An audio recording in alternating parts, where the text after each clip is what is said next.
Comment créer un effet TikToké, c'est ce que je vous propose de faire dans ce petit tutoriel et on voit ça juste après l'intro.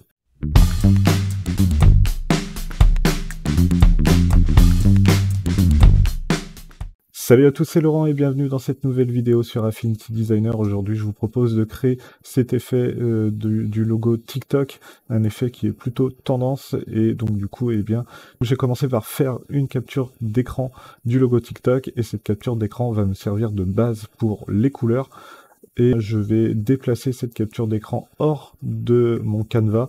Et vous voyez que ici je ne le vois pas. Si vous souhaitez le voir, eh bien vous allez dans affichage et vous allez sur mode d'affichage et vous venez désactiver attaché au canevas et là vous l'avez juste à côté de votre feuille. Ensuite, eh bien je vais venir tracer un rectangle et je vais même venir tracer un carré. Donc pour cela je prends l'outil de forme rectangle, je maintiens Shift, je clique, je glisse et ça me fait un carré. Ce carré-là, on va le mettre avec un fond noir, donc je vais prendre un fond noir juste ici. Et ensuite, eh bien, je vais lui mettre 4 angles arrondis. Donc pour cela, je viens dans la barre d'outils contextuelle de l'outil rectangle. Je vais sur le type d'angle que je souhaite prendre et puis je clique sur arrondi. Et là vous voyez qu'il est que les arrondis sont à 25%, et bien moi je vais les passer à 10%, comme ça va être un petit peu plus sympa à regarder visuellement. Ensuite, je vais venir centrer ma forme sur ma planche. Donc pour cela, je vais utiliser les outils d'alignement disponibles dans la barre d'outils supérieure. Donc je clique sur alignement. Et ensuite, eh bien, je fais aligner au centre de la planche. Et vous voyez que ici, j'ai un petit menu déroulant qui me dit où est-ce que je peux aligner. Et je vais aligner verticalement au centre de la planche aussi. Et j'ai toujours ce menu déroulant qui me dit où est-ce que je peux aligner. Je fais appliquer. Et là, je suis sûr d'avoir bien aligné donc ma forme au centre de mon canevas. Ensuite, on va venir utiliser l'outil sélecteur de couleurs. Et le sélecteur de couleurs, il va nous permettre de prendre n'importe quelle couleur sur une image. Donc du coup, je vais venir zoomer avec CTRL et molette sur ma capture d'écran du logo TikTok.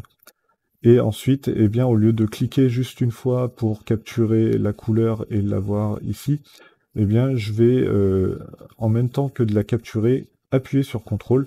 Donc j'appuie sur CTRL, je clique une fois, et là vous voyez que Affinity Designer me dit que je viens de créer une palette de documents.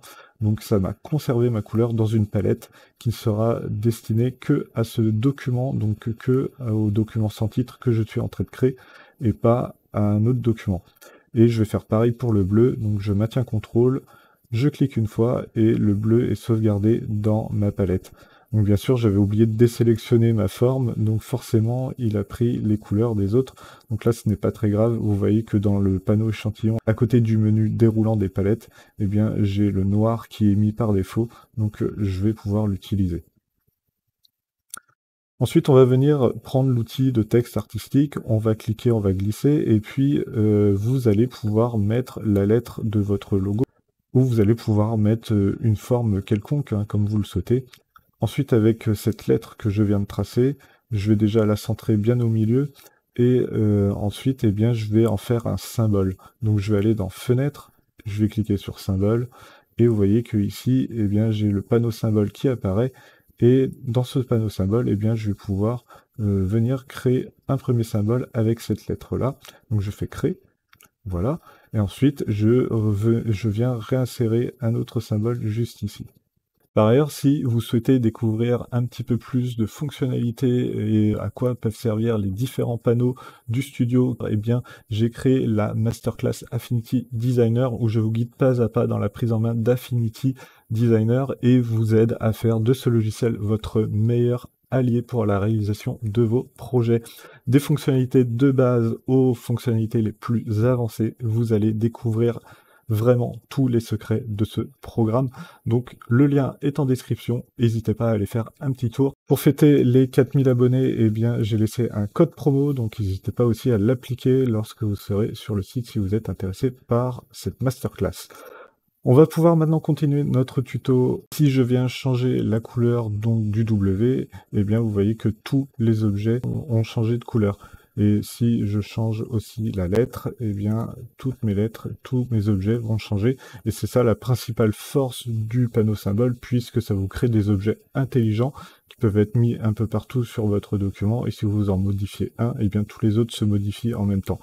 Donc c'est extrêmement pratique comme panneau, mais ici, ça nous pose un petit problème, puisque eh bien, on va utiliser deux couleurs et un mode d'opacité différent pour créer cet effet avec du blanc au milieu.